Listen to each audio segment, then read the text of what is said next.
여기 가장 근본적인 것이 하나님을 구하는 삶에서 떠나있기 때문에 너희가 하나님을 찾되 전심으로 찾으면 만나리라고 그랬잖아요. 하나님을 알기를 구하는 대로 나가야죠. 의식으로 돌아오는 게 하나님께 돌아오는 게 아니라고 살펴봤잖아요. 하나님을 알고 사랑하는 사람으로 돌아오는 게 하나님께 돌아오는 걸 살펴봤잖아요. 그러니까 하나님을 구해야죠. 이렇게 하나님을 구하면 하나님께서 우리에게 뭘 비추시냐면 하나님이 우리의 삶에 악한 길들을 비추십니다. 율법적인 자세와 태도, 기복적인 태도, 순수하지 못한 마음의 동기, 개인적인 야망, 시기와 질투, 교만함 다 드러내십니다. 그렇게 주님을 구하지 않으면 안 비춰집니다. 하나가의 능력인데 물론 그것과 뗄래야 뗄 수 없지만 영적 분별력을 하나님께서 우리에게 많이 부으시기를 원하시는 것 같아요. 그래서 이 부분도 그 면이 한 맥락이고요. 자, 그럼 하나하나 이렇게 설명하도록 하겠습니다. 첫째, 거짓 신앙책에 빠지면 올바른 말씀이 사라집니다. 우리 신앙이 타락해서 거짓 신앙체계로 전락하면 하나님의 올바른 말씀이 사라집니다. 금방 읽은 호세아서 4장 1절 이 본문에 보면 이스라엘 백성들이 신앙의 본질에서 떠났다 이렇게 말씀하고 계십니다. 6장 6절에 우리가 잘 아는 대로 내가 원하는 건 의식이 아니야. 그 당시에 의식이 얼마든지 있으니까요. 그게 내가 원하는 중심 내용이 아니고 나는 너희들이 나를 아는 것과 나를 사랑하는 거야 라고 말씀하시죠. 하나님께서. 그래서 우리 신앙의 본질은 하나님을 아는 것, 하나님을 사랑하는 건데 여기 4장 1절에 보면 그 시대에 그게 없었다라고 말합니다. 하나님을 사랑하는 것도 하나님을 아는 것도 없었다. 그런데 하나님을 아는 것, 사랑하는 것이 없었다라고 말하면서 뭐가 동시에 없다고 말하고 있는가 하면 진실이 없었다. 이렇게 말하고 있습니다. 그래서 여기 보시면 알 수 있듯이 하나님의 백성들이 신앙의 본질에서 떠나면 그래서 거짓 신앙책에 빠지면 거기에 항상 같이 가는 것이 뭐냐면 올바른 말씀이 사라지는 걸 볼 수 있습니다. 그러면 올바른 말씀을 사라진다는 말이 무슨 말이냐? 그걸 보다 더 구체적으로 말하기를 바로 아래 6절, 제가 또 읽은 6절에 의하면 내가 내 하나님의 율법을 잊었다 이렇게 표현하셨습니다. 그래서 하나님의 말씀을 잊었다 이렇게 그것을 표현하고 있는 것을 볼 수 있습니다. 여러분 예레미야 시대도 마찬가지입니다. 예레미야 시대에 보면 우리가 계속 살펴보았듯이 2장에 보면 230절 이 백성이 13절인가요? 이 백성이 두 가지 악을 범하였는데 하나는 뭐라고요? 생수의 근원이신 나를 버렸다. 그러니까 하나님을 버렸다는 말이 무슨 뜻인지 오늘 오전에 살펴보았죠. 정확하게 그것이 신앙의 본질에서 떠났다는 거죠. 자, 그러면서 이렇게 신앙의 본질에서 떠나 있는 그 시대에 하나님께서 예레미야 시대 6장 19절에 뭐라고 말씀하시냐면 땅이여 들으라 내가 이 백성에게 재앙을 내리니 이것이 그들의 생각의 결과라 그들이 내 말을 듣지 아니하며 그 다음에 뭐라고요? 내 법을 어떻게 했습니다? 버렸음이니라 이렇게 말함으로써 신앙의 본질에서 떠나면 그들이 곧 어떠한 일이 동시에 일어나는 걸 볼 수 있는가 하면 올바른 말씀이 사라지는 걸 볼 수 있습니다. 그것을 하나님의 말씀을 잊었다, 하나님의 말씀을 버렸다라고 말씀하고 있는 것을 볼 수 있습니다. 맞죠? 이건 예수님 시대에도 마찬가지입니다. 그러니까 예수님 시대의 종교 지도자들, 그들은 하나님을 천리만리 떠나 있었습니다. 그래서 예수님께서는 그들에게 다가오는 심판에 대해서 말씀하고 계십니다. 얼만큼 큰 심판인가 하면 적군들이 와서 성을 쌓고 그들을 이렇게 가두게 될 것이고 그들의 자녀들을 마치 우리가 어려서 시골에 개구리 잡아 땅바닥에 메어치듯이 그렇게 메어치는 역사가 있을 거라. 얼마나 심각한 일입니까? 그러니까 그러한 심판이 있을 거라 이렇게 얘기합니다. 그러니까 하나님을 떠나는 시대입니다. 그러면서 동시에 말씀에 대해서 예수님께서 그 당시 유대인들, 종교 지도자들, 그 대표적인 인물들이 바리새인들인데 그들에게 뭐라고 말씀하셨는가 하면 요한복음 5장 38절 39절에 그 말씀이 너희 속에 거하지 아니하니 뭐가? 하나님의 말씀이 너희 속에 거하지 않는다 이렇게 말씀할 뿐만 아니라 46절에 보면 너희가 그의 글도, 여기 모세의 글을 말하거든요. 다시 말하면 율법 성경이죠. 율법도 믿지 아니하거든 어떻게 나를 믿겠느냐 이렇게 말씀하심으로써 그 당시에 뭐가 없었다고요? 하나님의 말씀을 잊었다, 하나님의 말씀을 믿지 않았다, 혹은 하나님의 말씀을 버렸다라고 말씀하고 계십니다. 이와 같이 우리가 한 가지 볼 수 있는 것은 신앙의 본질과 말씀은 밀접한 관계를 가지고 있어서 우리가 신앙의 본질 위에 서려면 올바른 말씀에 서야 되고요. 바꿔 말하면, 또 바른 말로 말하면 우리가 신앙의 본질에서 떠나면 올바른 말씀이 사라지고요. 그걸 바꿔서 말하면 올바른 말씀이 사라지면 신앙의 본질에 떠나게 되는 이런 그 말씀과 신앙의 본질, 하나님과 친밀한 교제 혹은 거짓 신앙 제거와 말씀은 밀접한 관계가 있는 것을 볼 수 있습니다. 자, 그래서 우리가 거짓 신앙 체계에 빠지면 올바른 말씀이 사라집니다. 자, 그런데 이제 여기서 중요한 건 뭐냐 하면 올바른 말씀이 사라진다 그랬는데 그 올바른 말씀이 사라진다는 말이 무슨 뜻이냐는 겁니다. 이번 내내 여러분들이 보셨던 것은 하나님의 생각과 우리의 생각은 달라서 하나님의 관점에서 우리가 성경을 이해하지 못하면 하나님의 말씀하신 의도를 전혀 이해할 수 없다라는 것을 반복해서 보았을 겁니다. 그렇죠? 이 부분도 정확하게 마찬가지입니다. 그래서 이 부분에 대해서 우리가 올바로 이해하려면 그러니까 예를 들어서 하나님께서 그 호세아 시대에 너희들이 내 율법을 잊었으니 나도 내 자녀를 잊어버리리라 이렇게 말씀하셨을 때 그 저들이 하나님의 말씀을 잊었다, 율법을 잊었다, 혹은 예레미야 시대에 너희가 하나님의 법을 버렸다 그랬는데 그 말이 무슨 말인지, 하나님이 의도하신 바가 무엇인지, 의미하신 바가 무엇인지를 알아야 합니다. 그 의미를 알지 못하면 우리는 우리 나름대로 생각해서 저들은 하나님의 말씀을 버렸고 잊었기 때문에 심판이 오는 것은 너무나 당연하지만 우리는 그렇지 않다고, 우리는 실제로는 똑같은 상황 가운데 있으면서도 그렇지 않다고 생각할 수 있기 때문에 그렇습니다. 아멘. 사실 호세아 시대의 이스라엘 백성들이 하나님의 율법을 잊었고 예레미야 시대의 이스라엘 백성들이 하나님의 말씀을 버렸으니까 그렇다고 성경이 말하니까 우리는 그저 단순하게 그들이 하나님의 말씀을 전혀 배우지도 않고 연구하지도 않고 하나님의 말씀을 실천하지도 않고 무지 가운데 살았다라고 생각하기 쉽습니다. 말씀을 버렸다라고 말하니까. 그래서 우리는 하나님이 그들에게 심판을 내리는 것은 너무나 당연하다고 생각할 수 있습니다. 왜? 하나님의 말씀을 버렸으니까. 왜? 하나님의 율법을 잊었으니까. 근데 여러분, 사실 무서운 사실은 재미있다보다는 예수님 시대의 바리새인들도 그렇게 생각했을 겁니다. 성경을 읽으면서 자기 조상들은 호세아 시대, 이사야 시대, 그 다음에 말씀드린 대로 예레미야 시대 자기 조상들은 하나님의 말씀을 연구하지도 하나님의 말씀을 배우지도 않고 말씀을 버렸기 때문에 그들에게 심판이 오는 것은 너무나 당연하다고 생각했을 것입니다. 그래서 바리새인들은 자기 조상들처럼 되지 않기 위해서 철저하게 율법을 연구하고 철저하게 율법을 가르치고 철저하게 율법을 지키려고 노력했습니다.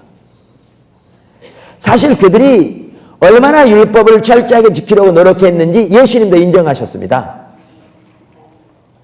그래서 아까 읽은 요한복음 5장 38절에 보면 그 말씀이 너희 속에 거하지 않는다 그렇게 말씀하시죠. 바로 그 다음 절에 보면 뭐라고 그러냐면 너희가 성경에서 영생을 얻는 줄 생각하고 성경을 상고하거니와.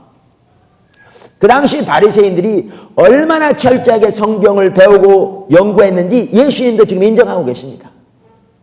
예수님도. 뿐만 아니라 요한복음 5장 45절만 하더라도 예수님께서 뭐라고 말씀하셨냐면 내가 너희를 아버지께 고소할까 생각지 말라. 너희를 고소하는 이가 있으니 곧 너희의 바라는 자 모세니라. 그랬습니다. 여기에 모세는 율법을 가리키고요. 근데 너희의 바라는 자 이 말을 영어 NIV 성경은 뭐라고 번역하고 있는가 하면 너희가 그 위에 너희의 소망을 두고 있는, 이렇게 번역하고 있습니다. 이 말을 보면 그 당시 유대인들은, 바리새인들은 예수님도 인정하는 바와 같이 율법에 자기들의 소망을 둔 사람들입니다. 그래서 예수님도 인정하셨습니다. 그리고 우리가 어제도 읽었습니다만 그 로마서 2장에 보면 사도 바울이 유대인들에 대해서 말하면서 너희가 율법을 신뢰하고 이렇게 말한 걸 보아도 그들은 하나님의 말씀에 자신의 삶을 걸었습니다. 자, 그러니까 보십시오.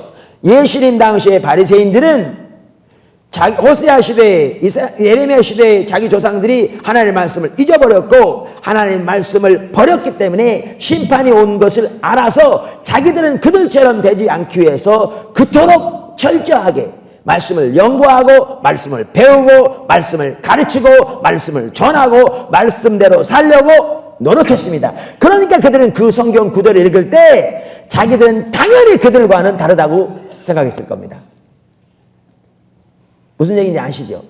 실제로 저는 이렇게 생각합니다. 바리새인들이 가장 잘 알았던 구절 중에 하나가 어디냐? 호세아 4장. 그러면서 그들은 이렇게 설명했을 겁니다. 우리 조상들은 하나님을 아는 지식이 없어 망했다. 하나님을 아는 지식이 없으면 망한다. 우리 조상들은 율법을 잊었으니 하나님의 심판이 임한 것이 너무나 당연하다. 그러니 우리는 율법을 잊어서는 절대로 안 된다. 이렇게 그들은 수없이 많이 설교했을 겁니다.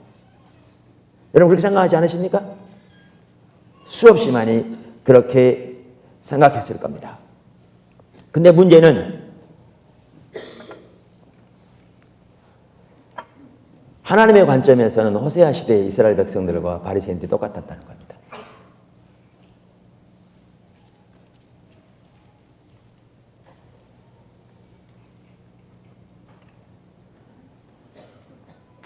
그래서 호세아서에는 이 백성이 율법을 잊었다 표현하고 있고 예레미야 시대는 이 백성이 율법을 버렸다라고 표현하고 있지만 예수님 시대의 종교 지도자들 바리새인들에게 너희 속에 말씀이 거하지 않는다. 너희가 말씀을 안 믿는다.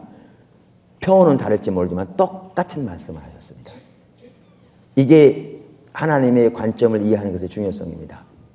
성경을 읽으면서도 하나님의 관점을 이해하지 못하고 자기들의 관점으로 이해했기 때문에 자기 조상들이 잘못된 걸 너무나 잘 알고 자기들은 그들의 전체를 밟지 않기 위해 그토록 나름대로 열심히 말씀을 연구한다고 생각했는데 하나님의 관점에서는 그들이나 자기나 정확하게 똑같은 위치에 있는, 근데 그 사실도 이해하지 못하는 그러한 상황입니다.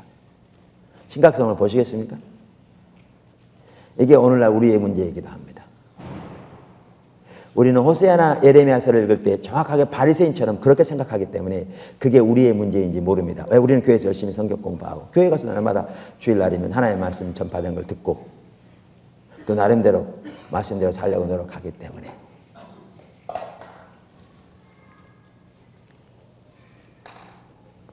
여러분 바리새인들은요 이처럼 하나님의 관점에서 하나님의 말씀을 이해하는 것이 아니라 자기들의 관점에서 하나님의 말씀을 이해했기 때문에 자기들도 실제로 자기 조상들과 똑같은 상황입니다. 거짓신앙적인 하나도 다를 바 없는 똑같은 상황 가운데 있으면서도 하나님께서 호세아서면 호세아서, 이사야서면 이사야서, 예레미야서면 예레미야서를 통해서 줄기차게 그들을 향하여 부르짖는데도 그들은 그 성경 구절을 수없이 수천 번 읽고 수백 번 설교하는데도 그 말씀이 자기에게 해당되는지는 이만큼도 몰랐습니다. 왜? 분별력이 가려졌기 때문에 그렇습니다. 그래서 오늘날도 정확하게 똑같습니다. 저는 우리 신앙인들에게는 항상 이 순서를 따라온다고 생각합니다. 우리의 행동과 말에 거짓이 있기 전에 우리의 믿는 신앙에서 거짓이 있게 되어 있습니다. 우리가 믿는 말씀에 거짓이 있으면 그것이 행동으로 나타나게 되어 있습니다. 그래서 예레미야 시대에 보면 그들의 말과 행동에 거짓이 많았지만 그뿐만 아니라 그들이 믿고 가르치고 배우고 전하는 하나님의 말씀에 거짓이 많았다고 말씀하고 있습니다. 이것이 가장 먼저죠.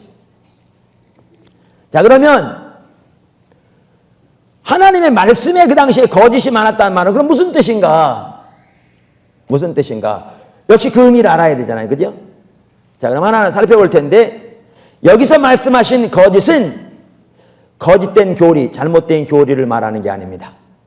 이게 무서운 점입니다. 우리는 거짓이 가득한다 그러면 곧바로 어떻게 생각하느냐 하면, 아, 저들은 교리가 잘못된 가르침을 가르쳤구나, 이렇게 생각해 버립니다. 아, 저들은 이단적인 가르침을 가르쳤구나, 이렇게 생각해 버립니다. 천만의 말씀입니다. 하나님이 말씀하신, 여기에 말씀하신 거짓이라는 말은 반드시 거짓된 교리를 말하는 게 아닙니다. 그러니까 교리가 잘못된 것을 말하는 게 아닙니다. 그렇기 때문에 두려운 겁니다. 무슨 말이냐? 예레미야 6장 13절에 보면 이는 그들이 가장 작은 자로부터 가장 큰 자까지 다 탐람하며 선지자로부터 제사장까지 뭐라고요? 다 거짓 행함이라 그랬죠. 그러니까 거짓이 가득하다 그랬죠. 그렇습니까? 그런데 하나님은 무엇을 두고 거짓이라고 그랬다고요? 거기에 나와 있듯이 평화가 없는데 평화라고 외쳤다고 해서 거짓이라고 그랬습니다. 이해되시죠? 그러면 여러분 이걸 기억하셔야 합니다. 저들이 평화를 외친 데는요, 나름대로 성경적인 근거가 있었습니다. 그러니까 교리가 잘못된 게 아니었습니다. 무슨 말이냐? 제가 지금부터 세 가지 구절을 읽을 텐데요. 첫 번째 구절은 열왕기상 2장 33절입니다. 그러니까 바울이 요압을 이제 제거하기 원합니다. 다윗이 살아있을 동안은 요압을 그렇게 하지 못했는데요. 이제 솔로몬에게 그렇게 할 것을 이렇게 말하죠. 그러면서 이렇게 말합니다. 저희의 피는 영영이 요압의 머리와 그 자손의 머리로 돌아갈지라도. 자, 여기 잘 들으십시오. 여기 잘 들으십시오. 다윗과 그 자손과 그 집, 그 가문, 그 위, 여기 위가 뭡니까? 왕위. 그 왕위에는 여호와께로 말미암은 뭐가? 평강이. 다윗과 다윗의 자손과 다윗의 가문과 다윗의 왕위에는 여호와께로 말미암은 평강이 영원히 있으리로다. 이해하시죠? 뿐만 아니라 하나님께서 다윗에게 영원한 왕위를 약속하셨죠. 맞습니까? 물론 오늘날의 관점에서 보면 다윗의 자손으로 메시아가 오실 것이고 그 나라가 영원할 것을 말하지만 그 당시에는 그런 이해를 아직 가지고 있지 못했죠. 자, 그 다음에 또 한 구절 보십시오. 역대상 22장 9절. 한 아들이 내게서 나르니 이는 평강의 사람이라. 아까 다윗의 자손과 가문과 왕위에 영원히 뭐가 있을 거라고요? 평강이. 얼만큼? 영원히 있을 거라고요. 그러면서 하나님께서도 이렇게 말씀하십니다. 한 아들이 내게서 나르니 저는 뭐의 사람이라? 평강의 사람이라. 내가 저로 사면 모든 대적에서 평강하게 하리라. 보십시오. 여기 평강은, 샬롬은 마음의 단순한 평화를 말하는 게 아니고 하나님의 통치와 하나님의 다스리신 가운데 모든 삶의 영역에 하나님의 승리가 넘치고 생명이 넘치고 하나님의 실제가 넘치는 것을 말합니다. 단순한 마음의 평화를 말하는 게 아니고요. 자, 그래서 여기 보시면 내가 저로 사면 모든 대적에게서 평강하게 하리라. 그 이름은 솔로몬이라 하리니 이는 내가 저의 생전에 평안과 안정을 이스라엘에게 줄 것입니다. 자, 그러면서 이제 역대상 23장 25절인가요? 제가 무슨 성경인지 안 써내다. 죄송합니다. 거기에 보시면 다윗이 늙어서 솔로몬에게 말하기를 이렇게 말합니다. 솔로몬을 세우면서 다윗이 이르기를 이스라엘 하나님 여호와께서 평강을 그 백성에게 주시고 예루살렘에 뭐 하시나니? 영원히 거하시나니. 여기 보십시오. 다윗과 다윗의 자손과 다윗의 왕위와 다윗의 가문에 평강이 영원히 있으리라 말씀하셨습니다. 다윗의 아들 솔로몬에게 그는 평강의 사람으로 하나님이 모든 대적에 의해서 그 약속대로 평강하게 하리라. 다윗을 세우면서 이스라엘 하나님 여호와께서 그 평강을 그 백성에게 주시고 예루살렘에 영원히 거하시리라 그랬습니다. 그러니까 그 당시 사람들은 그 당시에 누가 다스리고 있었죠? 다윗의 자손이 왕으로 다스리고 있었습니다. 그리고 하나님이 자기 이름을 영원히 두시겠다고 한 그 예루살렘 성전이 예루살렘에 있었습니다. 그러니까 그 당시 선지자들은 그러한 성경 말씀을 토대로 해서 예루살렘이 평강이 있을 거라고 외친 겁니다. 교리적으로 잘못된 게 아닙니다. 성경적, 나름대로 성경에 근거하고 있는 내용입니다. 그래서 심지어 그들은 하나님의 심판이 한꺼번에 오지 않고요. 이스라엘 유다 백성들이 포로로 잡혀간 것만 하더라도 세 차례에 걸쳐서 잡혀가게 되는데 이미 일부는 와서 바벨론에 포로로 잡혀간 상황에서도 하나님은 예레미야를 통해 저들이 돌아오지 못할 거라고 했는데 그 당시 선지자들은 뭐라고 말했냐면 저들이 머지않아 돌아올 거라고 말했습니다. 왜냐하면 하나님이 이 도시에 평강을 영원히 약속하셨기 때문에. 그러니까 하나님이 지금 뭐라고 말씀하셨냐면 그 당시에 거짓이 가득하다 그랬는데 이 거짓은 성경 말씀이 없는 것도 아니고 이 거짓은 교리적으로 틀린 것도 아닙니다. 무슨 말인지 이해하시죠? 그럼 왜 하나님은 거짓이라고 말하느냐는 거죠. 왜 하나님은 거짓이라고 말하느냐는 거죠. 사실 이 부분을 깨달으면요 진짜 두려워요. 저도 설교하면서 그렇더라고요. 왜 거짓이라고 말하셨느냐? 두 가지를 볼 수 있는데요. 아까 여기 뭐죠? 그 예레미야 6장에 보면 선명히 알 수 있습니다. 하나는 왜 거짓이라고 하셨느냐? 영적인 분별력이 없으니까요. 무슨 말씀인가? 무슨 말씀인가? 아까 예레미야 그 6장 13절에 다 탐남하며 선지자로부터 제사장까지 다 뭐함이라? 거짓을 행함이라. 그러면서 뭘 두고 거짓이라는 거예요? 평강이 없는데 평강하다고 외쳤다고 해서 거짓이라는 거죠. 무슨 말이냐면 지금 하나님의 백성들 가운데 저들이 하나님을 떠나 있는 거로 하나님의 심판이 지금 코앞에까지 닥쳐 있는 상황인데 그들에게 평강을 외쳐댔기 때문에 거짓이라는 겁니다. 예수님께서 바리새인들에게 그렇게 말씀하셨어요. 너희는 천기는 구분할 줄 알면서. 저도 초등학교 때는 시골에서 자랐거든요. 지금은 다 잊어먹었는데요. 그 당시에 알았어요. 그러니까 저녁에 이렇게 하늘이 붉으면 그 당시에 뭐 그 다음날 비가 온다든지 뭐 맑은다든지 아침에 붉으면 알았어요. 근데 그대로 됐어요. 제가 지금 기억이 안 나는데요. 바리새인들이 그걸 알았다는 거예요.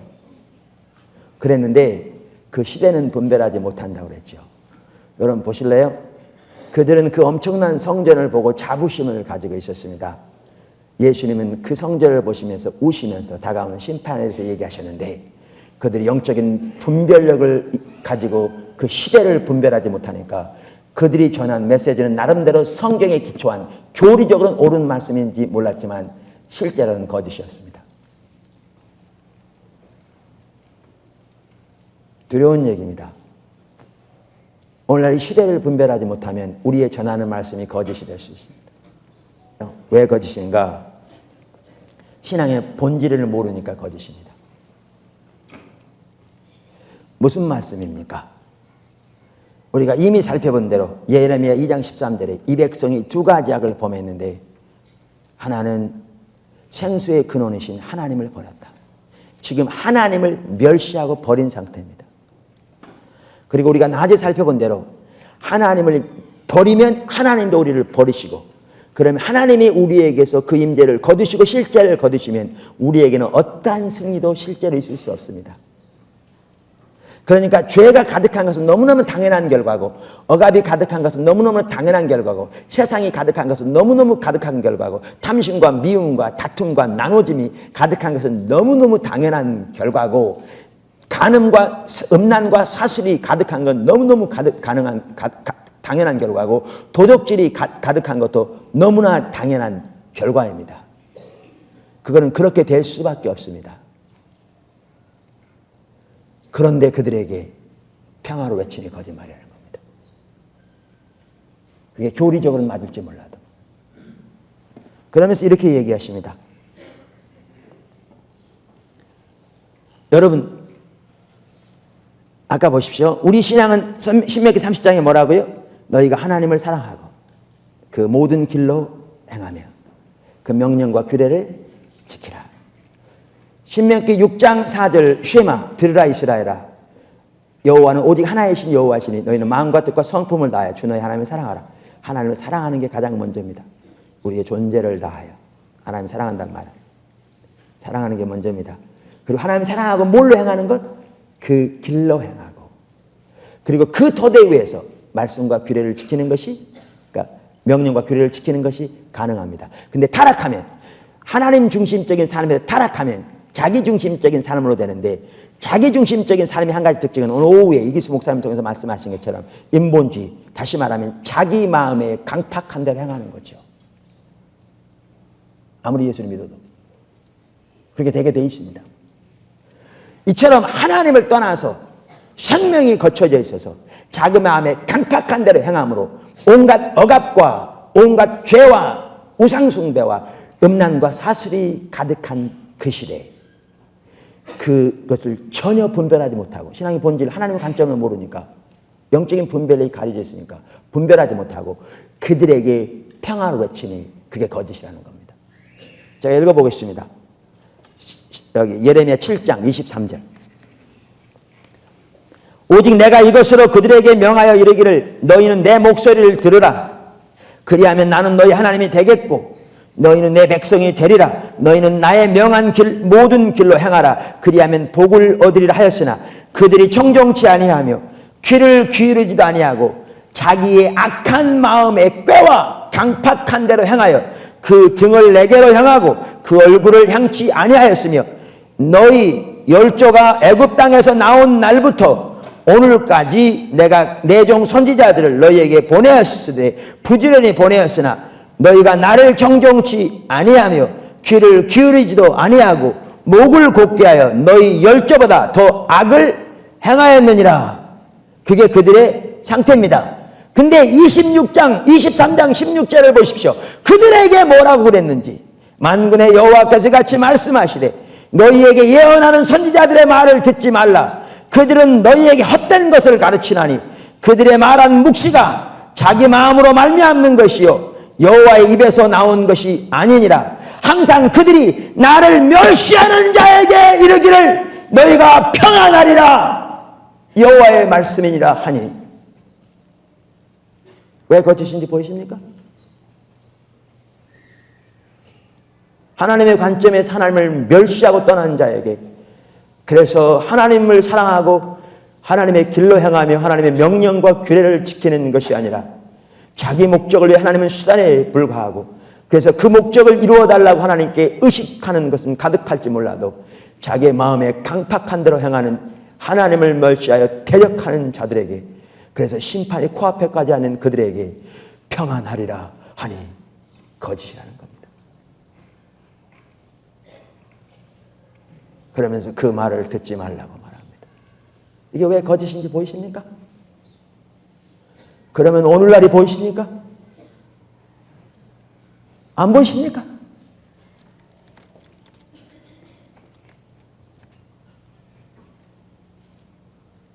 오늘날이 안 보이십니까?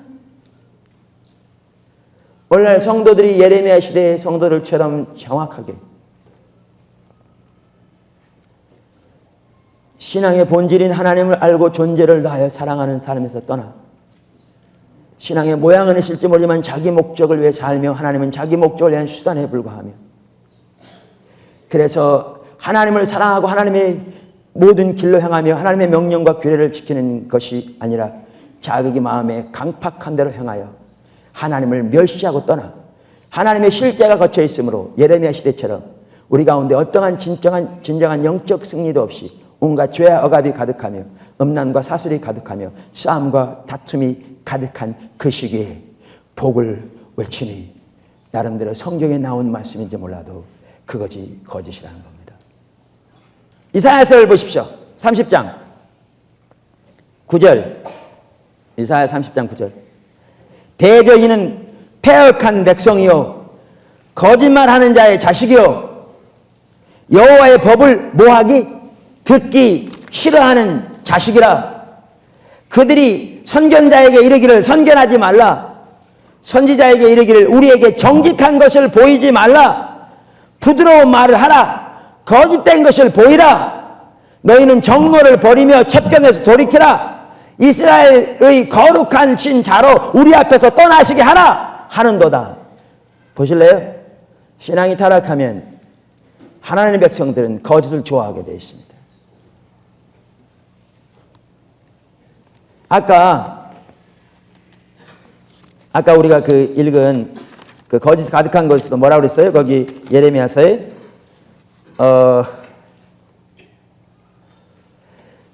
5장 31절 선지자들은 거짓을 예언하며 제사장들은 자기 권력으로 다스리며 내 백성은 그것을 좋게 여기니. 좋게 여기니. 신앙이 타락하면 백성들이 거짓을 좋아하게 되어 있습니다.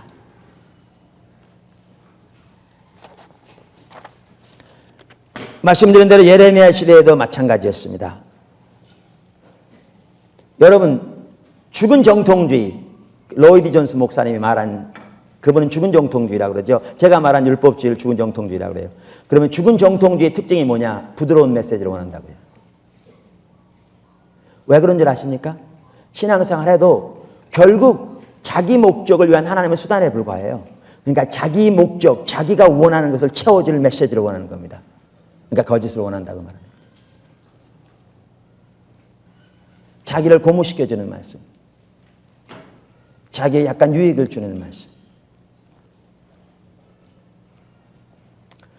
자, 그러면 제가 여러분 성경 읽을 때 항상 하나님의 관점으로 봐야 한다고 그랬죠. 그래요, 안 그래요? 그렇죠. 우리가 이번에 수없이 많이 보죠. 사실 제가 지금 이번에 나눈 많은 부분들은요, 제가 지금 쓰고 있는 영적 분별력이라는 책에 들어있는 내용들입니다. 그게 너무너무 필요한 것 같아서 제가 책을 쓰기 시작했습니다.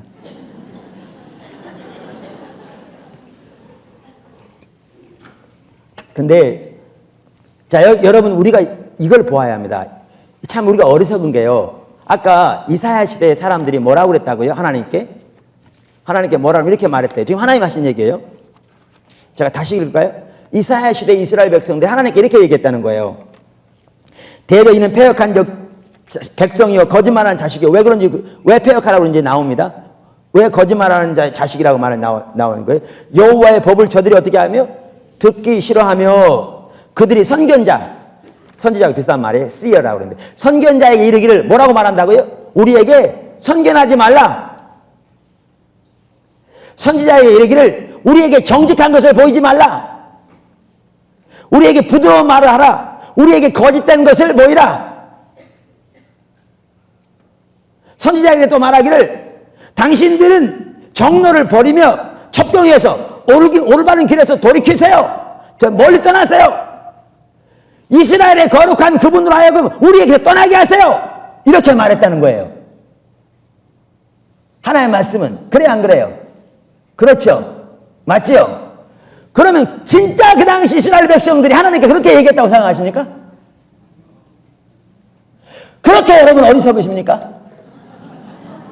아니, 이스라엘 백성은 이스라엘 시대가 어떤 시대인데요. 1장에 보시면 안식일을 빼놓지 않고 지키고 월삭 한 달 첫날을 하나님 앞에 예배드 월삭 예배를 드리고 모든 대회와 절기를 지키고 하나님 앞에 나올 때 하나님의 성경에 명령하신 대로 하나님 빈손으로 나오지 아니하고 하나님께 제물을 드리되 무수한 제물을 드리고 살찐 짐승을 드리고 숫송아지 어린 양 그 많은 제물을 드리고 하나님께 그렇게 많이 기도하고 하나님께 그렇게 많이 금식한 그 사람들이 하나님께 말하기를 하나님 우리에게서 떠나세요. 우리는 당신 원치 않아요. 선지자들아 우리에게 거짓된 걸 보이라. 진짜는 보이지 말어. 거짓된 것만 보여. 선지자에 당신 우리에게 예언하지 말어. 당신 올바른 길에서 멀리 떠나. 이렇게 말했다고 생각하십니까? 그렇게 어리석으세요? 그 말이 아닙니다. 그럼 하나님은 거짓말하신 분입니까? 아니 그럼 하나님은 하지도 않는 말을 했다고 그렇게 말씀하신 분입니까? 그런 분이 아니에요. 아니죠. 그러면 도대체 이게 무슨 말이에요? 이걸 보셔야죠. 이게 예레미야 시대만이 아니에요. 이사야 시대만이 아니에요. 예레미야 시대도 그래요. 항상 신앙이 타락하면 이렇게 되게 돼 있어요. 자, 보시죠. 예레미야 18장 11절. 예레미야 18장 11절. 그러므로 이제 너는 유다 사람들과 예루살렘 거민들에게 말하여 이르기를, 하나님 예레미야에게 말씀하신 겁니다. 여호와의 말씀에 보라, 내가 너희에게 재앙을 내리며 계책을 베풀어 너희를 치려하노니. 그러니까 지금이라도 하나님이 저들을 돌이키라고 말씀하신 겁니다. 너희는 각기 악한 길에서 돌이키며 너희 길과 너희 행위를 선하게 하라 하셨다 하라. 지금이라도. 근데 12절에 뭐라고 말하면 이렇게 말합니다. 그러나 그들이 말하기를 이는 헛된 말이라 쓸데없는 소리 하지 마세요. 우리는 우리의 도모대로 행하며 우리는 각기 악한 마음에 강팍한 대로 행하리라 하느니라. 지금 하나님 뭐라고 그러시냐면, 지금 심판을 내릴 거다. 내가 계책을 베풀어 심판을 내릴 거야. 그러니 너희는 지금이라도 돌이켜. 그래서 살아. 이렇게 말씀하는데도 그 당시 이스라엘 백성들, 예레미야 시대 이스라엘 백성들이 뭐라고 말하냐면, 하나님께, 하나님 쓸데없는 소리 하지 마세요. 우리는 우리의 생각대로 할 겁니다. 우리는 우리 각자 우리 악한 마음대로 행할 거예요. 쓸데없는 소리 하지 마세요. 이렇게 말했다는 거예요. 그러면 여러분, 예레미야 시대에 시바에까지 가서 특별한 향료를 사다가 하나님께 예배드리는 자들, 원방 인도에까지 가서 특별한 향품을 사다가 하나님께 예배하는 자들이 하나님 그렇게 얘기했다고 생각하십니까? 그렇게 어리석으십니까? 자, 그러면 반대로 하나님은 그렇게 하지도 않았는데 그렇게 얘기했다고 말하는 분입니까? 하나님 거짓말하는 분입니까? 아니죠. 그럼 뭐가 문제냐는 거예요. 한 구절 더 읽어볼까요? 여러분, 성경을 보시는데 하나님 관점에서 보셔야 돼요. 안 그러니까 우리는 맨날 하나님 말씀하셔도 무슨 말인지 몰라요. 한 구절 더 볼까요? 6장 16절. 하나님이 심판에 대해서 얘기하시면서 이렇게 얘기하시거든요. 여호와께서 이같이 말씀하시되 너희는 길에 서서 보며 옛적 길, 그 선한 길이 어디인지 알아보고 그리로 행하라. 여러분 보세요. 하나님의 길은요, 예레미야 시대에 훨씬 이전에도 이미 밝혀졌어요. 아까 말씀드린 신명기 30장, 그 하나님의 길대로만 행하면 그들 살 일이에요. 이미 다 하나님의 길은 제시됐어요. 다윗이 어떻게 하나님과 동행했는지 그들이 알았으면 돌이킬 수 있었어요. 그래서 옛적 길, 그 선한 길이 어디인지 알아보고 그리로 행하라. 그러면 너희 심령이 뭘 얻으리라? 평강. 하나님께 돌아오면 평강이 있을, 복이 있을 거라, 생명이 있을 거라. 우리 아침에 살펴봤죠? 그랬는데 그들의 대답이 뭐라고요? 그들의 대답이 뭐라고요? 우리는 그리로 행치 않겠노라. 그 다음에 또 내가 너희 위에 파수꾼을 세웠으니 나팔 소리를 들으라 하나 그들의 대답이 우리는 듣지 않겠노라 하였도다. 그러므로 너희 열방아 들으라. 회중아 그들의 당할 일을 알라. 땅이여 들으라. 내가 이 백성에게 재앙을 내리리니. 자, 그러면 하나님 이렇게 말씀하시는 거예요. 너희에게 이미 하나님의 길을 제시하였으므로 너희는 가만히 서서 과거를 돌아보아 하나님의 길을 발견하여 그를 행하라. 그리하면 너희가 살리라. 이렇게 말씀하셨는데 저희들은 뭐라고 하냐면 단도직입적으로 거절하기를 우리가 그렇게 안 하겠습니다 라고 말했다는 거예요. 하나님 그래서 하는 거였어요. 그랬죠? 또 내가 너희에게 선지자를 세웠으니 너희는 그 나팔소리, 선지자의 말하는 소리를 들으라. 이렇게 말했으나 그들이 뭐라고 대답했다고요? 우리는 그렇게 안 하겠습니다. 이렇게 말했다는 거예요. 그럼 우리는 이 구절을 읽을 때 이렇게 생각해요. 아, 예레미야 시대 사람들 그랬구나. 여러분, 그렇게 어리석으십니까? 아니, 바로 그 다음 절에 시바와 원방에까지 와서 특별한 향료를 사다가 하나님께 예배드릴 정도면 그렇게 했겠느냐고요. 뿐만 아니라 여러분 예레미야서 뒤에 읽어보면요, 그 당시 사람들이 만나면 인사가 뭐였는지 아세요? 하나님이 우리에게 주신 메시지가 있느냐고 물었어요.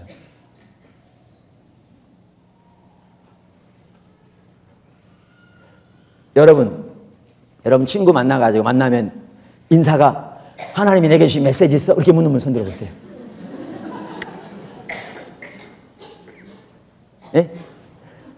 친구 만나면, 교회에서 이렇게 만나면 인사하고 난 다음에 하나님이 내게 주신 메시지 있으세요? 이런 사람. 여러분, 우리는 그렇게 하지 않아요. 그 당시 사람들이 그랬어요. 그러면 하나님이 말씀하시면 그들이 듣겠어요, 안 듣겠어요? 말이라고 하세요. 근데 하나님은 그들이 들었다고요, 안 들었다고요? 그럼 보세요. 여기 보시면 한 가지 중요한 게 뭐냐 하면 신앙이 타락하면요 거짓을 좋아하게 돼 있어요. 그럼 우리는 이렇게 생각해요. 우리는 거짓 좋아하지 않으니까 우리는 상관없다고 생각해요. 근데 하나님은 지금 이렇게 말씀하시죠. 그럼 뭐가 문제인지 아세요? 자, 들어보세요. 저들은 그렇게 안 했어요, 실제로. 근데 하나님은 그랬다는 거예요. 그럼 하나님은 거짓말하는 분이에요? 안 해요. 그럼 어떻게 이해하죠? 이게 관점의 차이입니다. 잘 보시죠. 너무너무 들어온 내용입니다, 이게. 하나님의 관점을 알면 저와 여러분이 오금이 저릴 겁니다. 몰라서 그렇지. 왜 그러느냐 하면 우리는 우리가 말한 말을 말했다고 생각해요. 하나님은 우리의 말한 것을 말했다고 생각하지 않고요. 우리의 행동이 말한 것으로 봐요.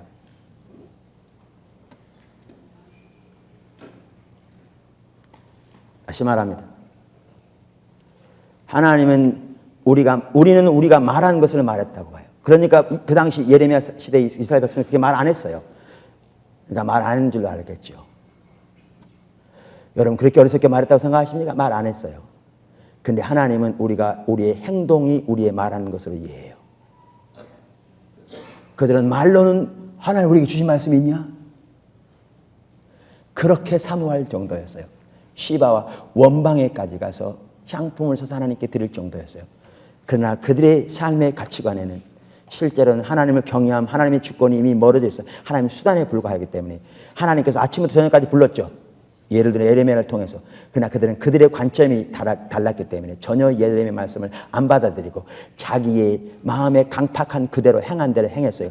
이것을 두고 하나님 뭐라고 말씀하시냐면 지금이라도 너희가 돌이키면 살리라고 말하는데 너희는 말하기를 쓸데없는 짓이라 우리가 우리의 마음에 강팍한 대로 행하리라 라고 말했다는 거예요. 왜요? 하나님은 우리의 행동이 하나님께 말하는 것으로 이해하기 때문에 그렇습니다. 그런 관점에서 오늘날 우리에 보면요, 우리가 얼마나 하나님을 멸시하며 얼마나 하나님을 대적하며 거역하며 무시하며 소홀히 여기며 조롱하는가를 볼 수 있습니다. 우리의 말로는 그분을 소중히 여긴다고 생각할지 모르지만 하나님은 보는 바가 다릅니다. 스스로 겸비함이 뭔지 아세요? 하나님의 말씀이 비춰질 때 그 말씀 앞에 비춰진 자기가 비춰지면 변호하고 변명한 게 아니라 요시야처럼 그 앞에 납작 엎드려 오 하나님 옳습니다. 제가 잘못했습니다. 이게 스스로 겸비함. 그 다음에 기도하면 그래서 그 삶이 이루어지길 위해서 찾고 두드리고 구하고 그날에 거기 이르기까지 그게 두드리는 거죠. 그게 애통하는 거라고. 여기 가장 근본적인 것이 하나님을 구하는 사람에서 떠나있기 때문에 너희가 하나님을 찾되 전심으로 찾으면 만나리라고 그랬잖아요. 하나님을 알기를 구하는 대로 나가야지요. 의식으로 돌아오는 게 하나님께 돌아오는 게 아니라고 살펴봤잖아요. 하나님을 알고 사랑하는 사람으로 돌아오는 게 하나님께 돌아오는 걸 살펴봤잖아요. 그러니까 하나님을 구해야죠. 이렇게 하나님을 구하면 하나님께서 우리에게 뭘 비추시냐면 하나님이 우리의 삶에 악한 길들을 비추십니다. 율법적인 자세와 태도, 기복적인 태도, 순서하지 못하는 마음의 동기, 개인적인 야망, 시기와 질투, 교만함 다 드러내십니다. 그렇게 주님을 구하지 않으면 안 비춰집니다.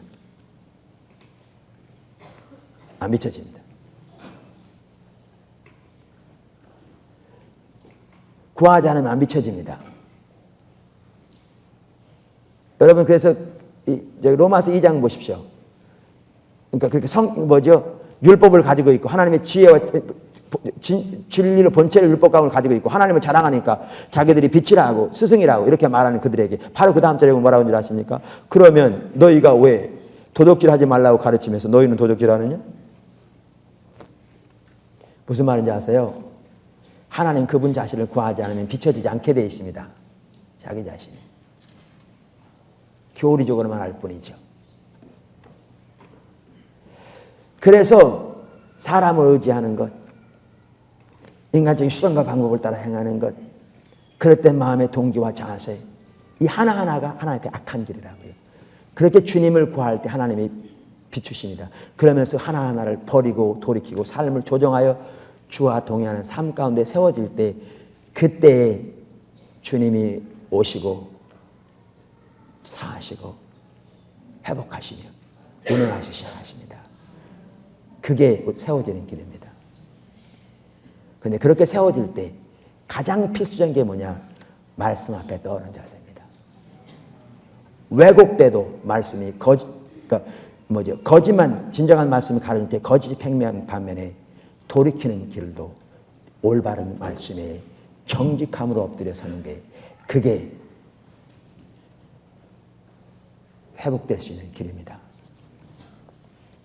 제가요 예레미야서를 쭉 이렇게 살펴가면서 교회에서 하나님께서 예레미야 시대에 그렇게 돌아오라고 지금이라도 돌아오라고 얘기하는데 그들이 못 돌아올 이유가 있는 것 같더라고요.